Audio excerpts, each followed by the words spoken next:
Minute Papillon. Bonjour à tous, nous sommes le vendredi 3 août, c'est l'heure de Minute Papillon, le flash info de 20 minutes, avec dans vos oreilles Laure Gamori.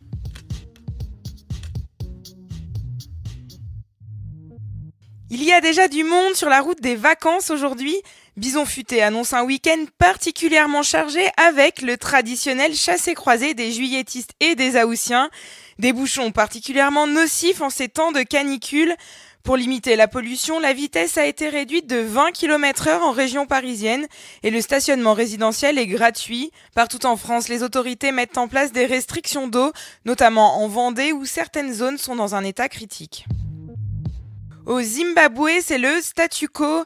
L'ex-bras droit de Robert Mugabe, Emmerson Mnangagwa, qui a pris sa suite en novembre, a été officiellement élu dès le premier tour de la présidentielle selon la commission électorale. Pas de quoi faire retomber les tensions.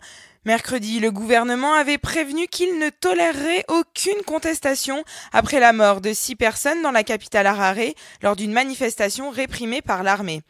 Le chef de l'opposition Nelson Chamisa dénonce de faux résultats non vérifiés et des fraudes. 1000 milliards de dollars! Apple l'a fait, la marque à la pomme est la première entreprise privée à dépasser le cap du trillion de dollars en bourse. Une véritable performance quand on sait qu'en 97, la société était au bord de la faillite. Mais l'iMac en 98, l'iPod en 2001 et surtout l'iPhone en 2007 ont permis à Steve Jobs d'en faire la machine à cash que l'on connaît aujourd'hui. Ce chiffre de 1000 milliards de dollars, c'est par exemple plus de 2 fois le PIB de la Belgique ou encore autant que les 10 plus grandes entreprises du CAC 40. La France est championne du monde du tourisme et n'en est pas qu'à sa 2e étoile. L'Hexagone, malgré un démarrage poussif en début de saison, en raison justement de la Coupe du Monde de foot, devrait afficher de beaux résultats pour ce cru 2018. Les Français partent désormais moins longtemps, mais plus souvent.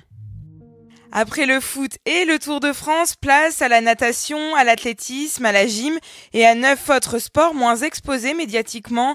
Les championnats européens se déroulent à Glasgow et Berlin jusqu'au 12 août. Côté français, premier point d'orgue ce soir avec le relais du 4 x 100 mètres masculin et féminin où les tricolores ont de grandes chances de médaille. Et oui, Minute Papillon, c'est déjà fini pour ce midi, mais on se retrouve pour l'édition de 18h20 avant le week-end. Bon appétit!